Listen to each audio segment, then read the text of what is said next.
Hi ಎಲ್ರಿಗೂ ನಮಸ್ಕಾರ. ನಾನಿವತ್ತು ಹಳ್ಳಿ ಶೈಲಿಯಾಗೆ ಇಡ್ಲಿ ಹೆಂಗೆ ಮಾಡೋದು ಅಂತ ತೋರಿಸಿಕೊಡ್ತಿ.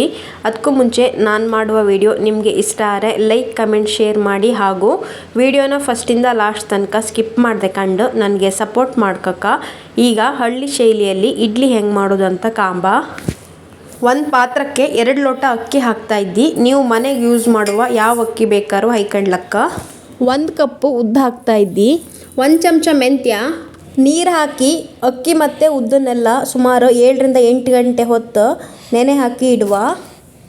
ಇದು ಚೆನ್ನಾಗಿ ನೆಂದ ಮೇಲೆ 3-4 ಸಲ ಲೈಕ್ ಮಾಡಿ ತೊಳ್ಕಣ್ಕ. ಈಗ ಮಿಕ್ಸಿ ಜಾರಿಗೆ ತೊಳೆದಿಟ್ಕೊಂಡು ಅಕ್ಕಿ ಮತ್ತು ಉದ್ದನ್ನು ಹಾಕ್ತಾ ಇದ್ದಿ. ಆಮೇಲೆ 1 ಬೌಲು ಅನ್ನನ ಹಾಕ್ತಾ ಇದ್ದಿ. ಸ್ವಲ್ಪ ನೀರು ಹಾಕ್ಕೊಂಡು ಇದನ್ನ ನೈಸ್ ಮಾಡಿ ರುಬ್ಕೊಂಬ. ಈಗ ಇಡ್ಲಿಗೆ ಹಿಟ್ಟನ್ನು ರುಬ್ಬಿ ಇಟ್ಕೊಂಡಾಯಿತು. ಈ ಹದದಾಗಿತ್ತು. ತುಂಬ ತೆಳು ಹದದಾಗೆ ಇಪ್ಪದು ಬೇಡ, ಮಾಮೂಲಿ ಹದದಾಗೆ ಇರಲಿ. ಇಡ್ಲಿ ಹಿಟ್ಟಿನ ಹದಕ್ಕೆ ರುಬ್ಬಿ ಇಟ್ಕೊಂಡಿದ್ದಿ. ಇದಕ್ಕೀಗ ನಾನು ರುಚಿಗೆ ತಕ್ಕಷ್ಟು ಉಪ್ಪು ಹಾಕ್ತಾ ಇದ್ದಿ. ಉಪ್ಪು ಹಾಕಿ ಆದಮೇಲೆ ಇದನ್ನು ಲೈಕ್ ಮಾಡಿ ಸೌಟಾಗೆ ತಿರ್ಸ್ಕೊಂಬ. ನೀವು ಬೇಕಾದ್ರೆ ಕೈನೂ ಯೂಸ್ ಮಾಡ್ಲಕ್ಕ. ರುಬ್ಬಿ ಇಟ್ಕೊಂಡು ಹಿಟ್ಟನ್ನು ನಾವು ಪಾತ್ರಕ್ಕೆ ಹಾಕುವತ್ತಿಗೆ ದೊಡ್ಡ ಪಾತ್ರ ಕಂಡೆ ಹೈಕಣ್ಕ. ಎಂತಕ್ಕಂತ ಹೇಳ್ರೆ ಹಿಟ್ಟು ಚೆನ್ನಾಗಿ ಹುಳಿ ಬಂದದಿದ್ರೆ ಹಿಟ್ಟು ಉಕ್ಕಿ ಬಪ್ ಚಾನ್ಸ್ ಇರುತ್ತೆ ಹೊರಗೆ. ಇದನ್ನ ಚೆನ್ನಾಗಿ ಮಾಡಿ ಮಿಕ್ಸ್ ಮಾಡ್ಕೊಂಡು ಇಡೀ ರಾತ್ರಿ ತಟ್ಟೆ ಮುಚ್ಚಿ ಹಾಗೆ ಇಡುವ. ಇಡ್ಲಿ ಹಿಟ್ಟು ಚೆನ್ನಾಗೆ ಹುಳಿ ಬಂದಿತ್ತು. ನಾನು ಅರ್ಧ ಪಾತ್ರದಷ್ಟು ಇಡ್ಲಿ ಹಿಟ್ಟನ್ನು ರುಬ್ಬಿ ಇಟ್ಟಿದ್ದಿ. ಚೆನ್ನಾಗಿ ಹುಳಿ ಬಂದು ಹಿಟ್ಟು ಮೇಲೆ ಬಂದಿತ್ತು. ಇದನ್ನು ಲೈಕ್ ಮಾಡಿ ಸೌಟಾಗೆ ತಿರ್ಸ್ಕೊಂಬ. ಇಡ್ಲಿ ಚೆನ್ನಾಗಿ ಹುಳಿ ಅಂಬಾಗಿದ್ರೆ ನೀವು ರಾತ್ರಿನೇ ಉಪ್ಪು ಹಾಕಿ ಸೌಟ್ ಅಥವಾ ಕೈಯಾಗೆ ಚೆನ್ನಾಗಿ ಮಾಡಿ ಮಿಕ್ಸ್ ಮಾಡಿ ಇಡ್ಕ. ಉಪ್ಪು ಇಡ್ಲಿ ಹಿಟ್ಟಿಗೆ ಸರಿ ಇತ್ತಾ ಅಂತ ಒಂದ್ಸಲ ಕಂಡ್ಕೊಂಡು ಈಗ ನಾನು ಇಡ್ಲಿ ತಟ್ಟಿಗೆ ಹಿಟ್ಟನ್ನು ಹಾಕ್ತಾ ಇದ್ದಿ.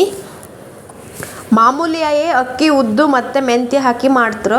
ಅನ್ನ ಹಾಕಿ ಮಾಡೋದು ಕಮ್ಮಿ. ನಾನಿವತ್ತು ಅನ್ನ ಹಾಕಿ ಹೆಂಗೆ ಮಾಡೋದು ಅಂತ ತೋರಿಸ್ತಾ ಇದ್ದಿ. ಈ ಲೋಟದಾಗೆ 2 ಲೋಟ ಅಪ್ಪಷ್ಟು ನೀರು ಹಾಕ್ತಾ ಇದ್ದಿ. ನೀರು ಕಮ್ಮಿ ಹಾಕೋದು ಬೇಡ. ನೀರು ಹಾಕಿ ಆದಮೇಲೆ ಇಡ್ಲಿ ಹಿಟ್ಟು ಹಾಕಿದ ತಟ್ಟೆನ ಇಡ್ತಾ ಇದ್ದಿ. ಇಡ್ಲಿನ ಒಂದು 10 ರಿಂದ 15 ನಿಮಿಷ ಲೈಕ್ ಮಾಡಿ ಬೇಯಿಸ್ರೆ ಸಾಕು. ಇಡ್ಲಿ ಚೆನ್ನಾಗಿ ಬೆಂದಿರುತ್ತೆ. ಈಗ ಇಡ್ಲಿ ಚೆನ್ನಾಗಿ ಬೆಂದಿತ್ತು. ಇಡ್ಲಿನ ಬೇರೆ ಬೇರೆ ವಿಧಾನದಾಗ ಮಾಡ್ತಾರೆ. ನಾನಿವತ್ತು ಹಳ್ಳಿ ಶೈಲಿಯಲ್ಲಿ ಅನ್ನ ಹಾಕಿ ಇಡ್ಲಿ ಹೆಂಗೆ ಮಾಡೋದು ಅಂತ ತೋರಿಸಿಕೊಟ್ಟಿದ್ದಿ. ಇಡ್ಲಿಗೆ ಸಾಂಬಾರು ಅಥವಾ ಹಸಿಮೆಣಸಿನ ಚಟ್ನಿ ಇಲ್ಲ ಒಣಮೆಣಸಿನ ಚಟ್ನಿ ಅಥವಾ ಮೀನು ಸಾರು ಚಿಕನ್ ಸಾರು ಯಾವ್ದು ಬೇಕಾದ್ರೂ ಲೈಕೆ ಹತ್ತು. ನಾನಿವತ್ತು ಇದಕ್ಕೆ ಹಸಿಮೆಣಸಿನ ಚಟ್ನಿ ಮಾಡಿದ್ವಿ, ಒಳ್ಳೆ ಆಯಿತು.